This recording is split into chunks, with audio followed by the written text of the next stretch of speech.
Ladies and gentlemen, live in this motherfucker, Death Row, bitch! Hey, yo, Corrupt, you first to blast, nigga. And you know how we do it on the west side, nigga. Ride on them. What, bitch? You ballin'.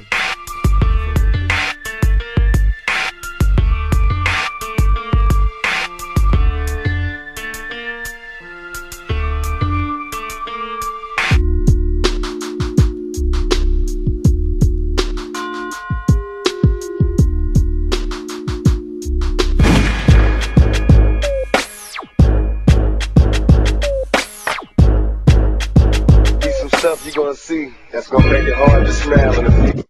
Yo, what the fuck are you doing, you gold mouth motherfucker? Do it again, man. This nigga turning the lights off and shit.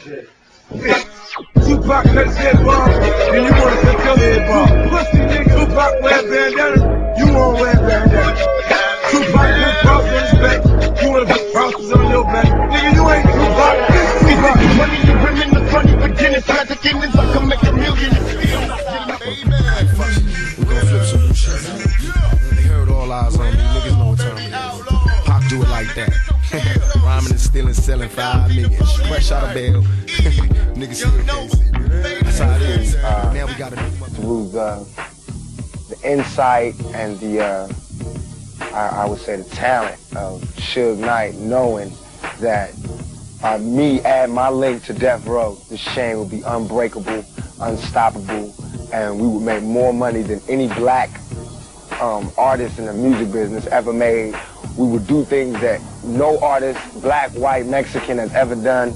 We will set our own mark and enforce it 30 times over, and we set about by doing that. And then we got my album, which me Against the World debuted at #1. This new album debuted at #1. That's a first for any rapper, for anybody. Was not before his time, but one of a kind of his time and era. He was a movie star, and for him to be doing street stuff gave him like sort of a Marlon Brando edge. The outlaw who was living life in some romantic Ernest Hemingway world where you lived out your art. He had that almost uncontrollable, defiant attitude. I got a big mouth, can't help it. I talk from my heart, I'm real, you know what I'm saying? Whatever comes, comes. But my controversy probably. And it's not my fault. I'm trying to find my way in the world, you know, I'm trying to be somebody instead of just make money off everybody. Tupac's gift was the ability to take somebody else's pain and story and translate it.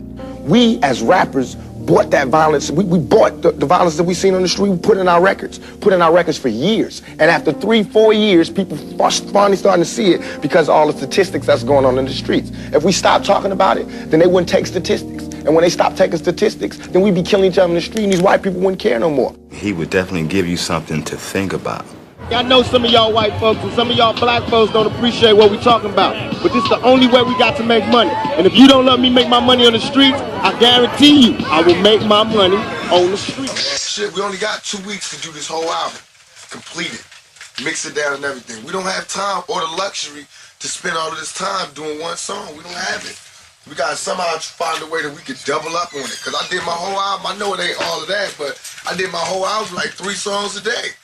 Cause I was just laying it, rocking it, then getting off. You can mix it later and have niggas that love being in the studio all night, just adding a drum beat at a time and shit. You can do that after the rappers leave and shit. There's niggas that love being in the studio that just love listening for the right kick. But for while we in here and you got like 8 rappers here and everybody drinking and smoking and shit, man, get that beat popping, throw them niggas on the track. You catch everybody freestyling, throw them niggas on the track. Boom, that's the name of the song is whatever this nigga said his last word was. We do it, put it down. Then after we finish, we walk out, everybody be here and listen to it. Be like, this the hook, we go in there and lay the hook. If we don't like that hook, the nigga lay another hook. Like come back out here, go in there, kick him in, kick him out, kick him in, kick him out. And that's all they talk about. And that's exactly what they doing. He made the level of competition, which is a good thing. He brought that level up. Any of the artists will tell you that what Tupac put into them was this business of a work ethic, where you can do more if you just work at it. When Tupac came, it's like Suge wasn't worried about nobody else, not Snoop, nobody at the time. Nobody. He didn't care nothing about any of the other artists at that time. He says all he needs is Tupac. He says Tupac is such a genius. And this guy is a workaholic. He didn't want no girls. He didn't want nothing. All he wanted was to go to the studio and go to work. He wanted to take his experiences and share it with the world. Your life has changed dramatically in the last 3 years, and then particularly in these last couple 3 months. No doubt. Okay? Yeah, not lying. It has been a big difference. What's it mean to you, especially these last 2-3 months of your life? It is a good reward for the patience of being in a maximum security penitentiary. You know, all the times when I could have acted up, or all the times when I could have went one way and I was like, I know this ain't forever. I'm going to just ride this out, and I know it's going to be my time again. And now it is my time again, and I appreciate everybody that wrote me letters, telling me to be patient and wait, everybody that, you know, helped me to see that, you know, as long as you got your faith, you know, you can ride anything.